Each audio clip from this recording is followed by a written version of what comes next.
Hello भक्तों, राधे राधे। आप सब कैसे हो? आशा है सबकी दीपावली बहुत ही अच्छी मनी होगी और मन रही होगी। आज है सोमवती मास, तो हम उसकी विधि व्रत आपको और कथा सुनाने जा रहे हैं, तो आप सुन लेना। अमावस्या प्रत्येक मास की ही पुण्यदायिनी है, लेकिन जब कभी अमावस सोमवार के दिन आती है तब ये तिथि अनंत फल के देने वाली कही गई है। सोमवार के दिन पड़ने वाली अमावस्या को ही सोमवती अमावस्या कहते हैं। इस दिन के व्रत को हमारे प्राचीन ग्रंथों में बड़ा महत्व है। तो इस शुभ दिन में प्रातःकाल उठकर नित्य कर्मों से निवृत्त होकर गंगा अथवा अन्य किसी पवित्र नदी में स्नान करें। इस दिन को हरिद्वार में गंगा स्नान का भी बड़ा फल है। स्नान के पश्चात आगे दी गई कथा को पढ़ें तथा सुने। महाभारत युद्ध के समाप्त हो जाने के बाद जब श्री भीष्म पितामह जी ने शरशैया पर पड़े हुए थे तो महाराज युधिष्ठिर ने उसकी सेवा में उपस्थित होकर उसे पूछा, हे प्रभु, दुर्योधन की कुटिल नीति के कारण भीमसेन और अर्जुन के हाथ क्रूर वंशियों और अन्य राजाओं के मारे जाने से हमारे कुल का नाश हो गया है और संसार में बाल एवं वृद्धों को छोड़कर और कोई राजा नहीं बचा। इस वंश में केवल हम 5 ही भाई बचे हैं, इसलिए यह क्षत्रिय राज्य हमें शोभा नहीं देता तथा संतान के मारे जाने के कारण मन अत्यंत दुखी व उदास रहता है। और उत्तरा का गर्भ जो अश्वत्थामा के शस्त्र से नष्ट हुआ है उसी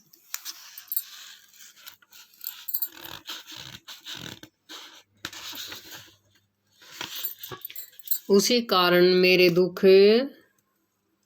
का वार पार नहीं हो रहा। आप ही कहिए कि हम क्या करें और कहाँ जाएं, जिससे हमें शीघ्र ही संतान की प्राप्ति हो। इस पर श्री भीष्म पितामह ने कहा, राजन, मैं अब जो सब व्रतों में उत्तम व्रत है उसे कहता हूँ। इस व्रत के करने से चिरंजीव संतान की प्राप्ति होती है। तब सोमवार युक्त अमावस हो तब मनुष्य को पीपल के नीचे जाकर श्री जनार्दन की पूजा करनी चाहिए और 108 रत्न या धातु के पात्र में फल लेकर उस वृक्ष की प्रदक्षिणा करनी चाहिए। हे राजन, इस सोमवती अमावस्या के व्रत में भगवान श्री विष्णु अत्यंत प्रसन्न होते हैं। तुम्हारे इस व्रत को करने से उत्तरा का गर्भ जीवित हो उठेगा और उसके गर्भ से जो पुत्र होगा वह तीनों लोकों में विख्यात होगा। श्री भीष्म पितामह जी की यह बात सुनकर युधिष्ठिर बोले, हे प्रभु, आप इस व्रत की व्याख्या कहिए और आप यह भी बतलाइए कि मृत्यु लोक में इस व्रत ने किस प्रकार प्रसिद्धि पाई और यह व्रत यहाँ पर किस किसने किया और इसका क्या फल मिलता है। श्री भीष्म पितामह कहने लगे कि काची नाम एक बहुत बड़ा नगर था। उस नगर के राजा का नाम रतनसेन था। उसके राज्य में प्रजा सुखी थी। काची नगर में एक देव स्वामी नाम का ब्राह्मण रहता था, जिसकी स्त्री अत्यंत सुंदर थी। उसका नाम धनवती था। देवी स्वामी के 7 पुत्र और एक रूपवती कन्या हुई, जिसका नाम माता पिता ने गुणवती रखा। जब ब्राह्मण के लड़के बड़े हुए तो उन्हें विवाह हो गया, मगर गुणवती ने अपने तुल्य पति पाने की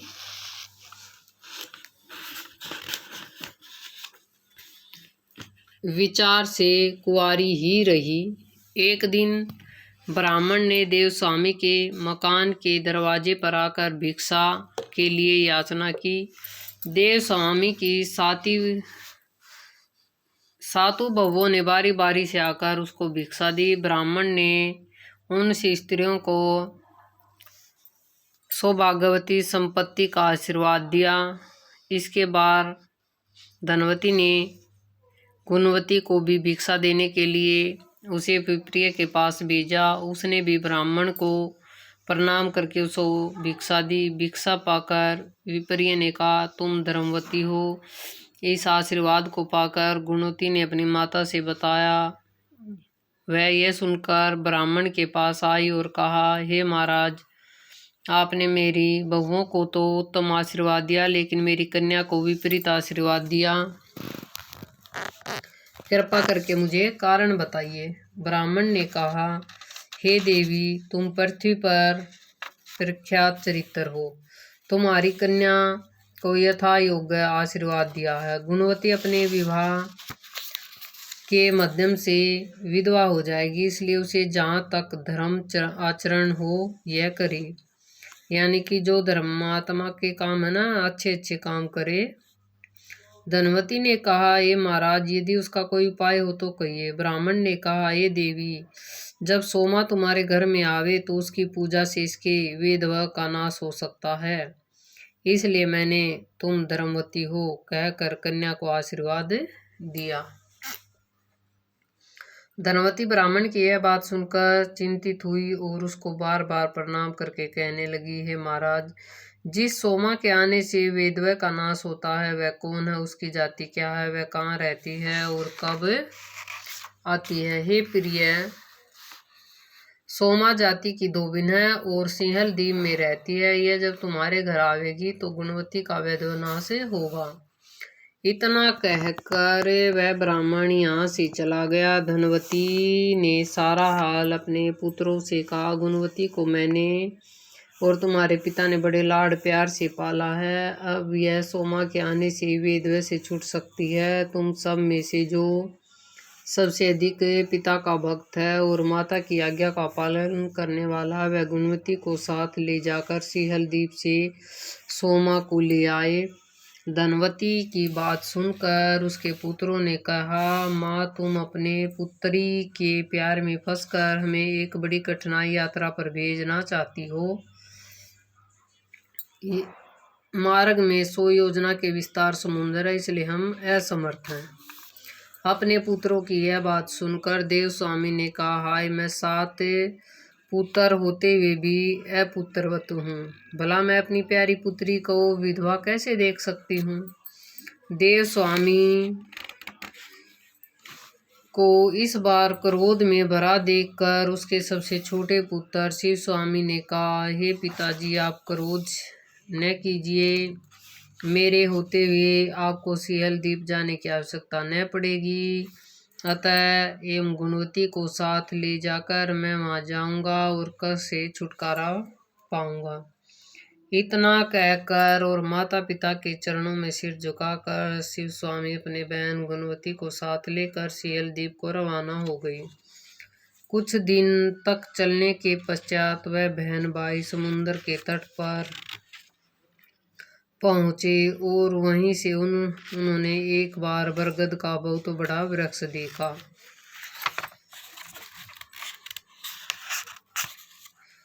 उसके खोखर में एक गीद अपने परिवार के साथ रहता था। शिव स्वामी और गुणवती दोनों एक ही दिन के लिए उस पेड़ के नीचे ठहरे। गीद ने अपने बच्चों को लाकर जब भोजन दिया तो उन्होंने खाया। इस पर गीद ने अपने बच्चों से पूछा, बच्चों, क्या बात है, तुम भूखे होने के बावजूद भोजन नहीं कर रहे हो? मैं तो तुम्हारे खाने के लिए बड़ी अच्छी किस्म का माल लाया हूँ।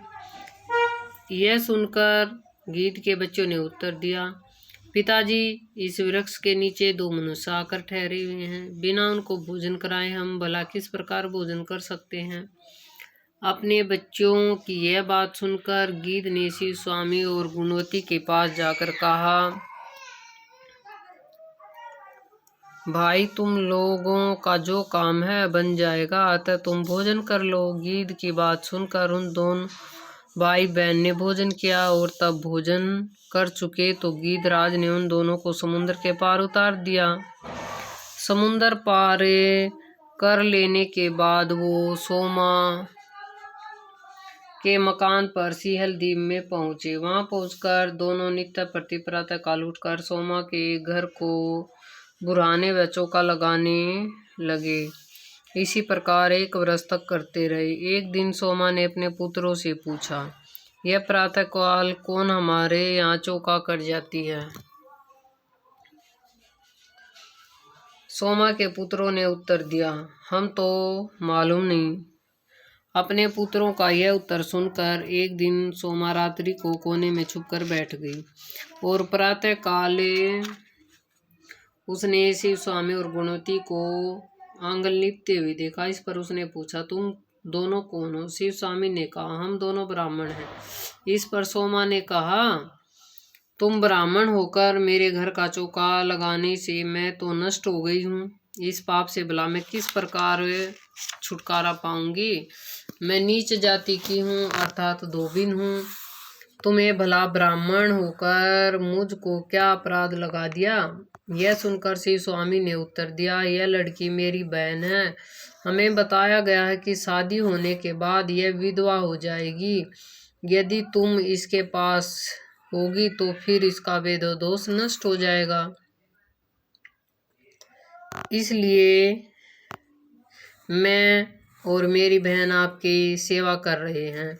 इस पर सोमा ने कहा, आज के बाद तुम्हें यह काम करने की जरूरत नहीं है, मैं जल्दी ही आपके साथ चलूंगी। इसके बाद उन्होंने अपनी बहुओं से कहा, इस राज्य में कोई भी मनुष्य मरे तुम इसकी लाश का ऐसा प्रबंध करना कि जब तक मैं न आऊं उसे कोई जला न पावे। सोमा की बहुओं ने कहा, बहुत अच्छा। इसके पश्चात वह दोनों को साथ लेकर समुद्र तट पर पहुंची और क्षण में उन दोनों को समुद्र के पार कर दिया। स्वयं आकाश मार्ग से समुद्र से पार हुई और फिर सोमा के प्रभाव से सब देखते ही देखते कांचीपुर में पहुंच गए। धनवती बड़ी श्रद्धा प्रेम के साथ सोमा का स्वागत करने लगी। इसके बाद शिव स्वामी अपनी बहन के दर्शन वर लाने को उज्जैन नगरी में गया और वहां से देव शर्मा ब्राह्मण के पुत्र रुद्र शर्मा को ले आया। इसके साथ गुणवती का विवाह सोमा ने कराया। शुभ लगन और शुभ नक्षत्र में देव स्वामी ने रुद्र शर्मा को अपनी कन्या का दान किया। देव स्वामी का मकान वेद मंत्रों की ध्वनि में गूंज उठा, लेकिन जब भावर पड़ रही थी तो रुद्र शर्मा मर गया।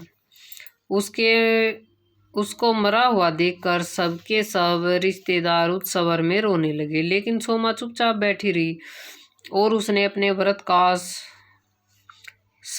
का सारा फल धनवती को दे दिया। मृत्यु विनाश व्रत का फल देने से रुद्र शर्मा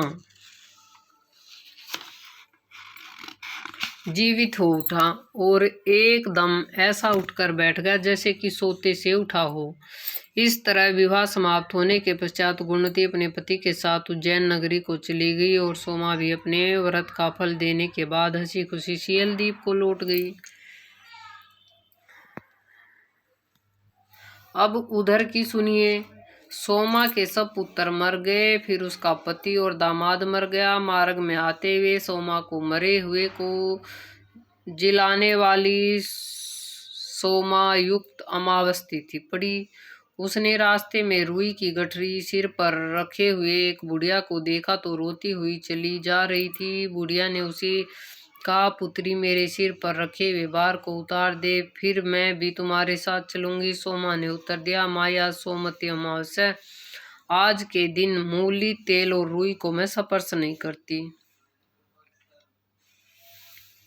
जब सोमा तनिक और आगे को बढ़ी तो उसने नदी के तट पर एक पीपल का वृक्ष दिखाई दिया। उस वृक्ष के नीचे बैठकर उसने भगवान विष्णु की पूजा करके कंकड़ियाँ लेकर उसे पेड़ की 108 प्रदक्षिणा की।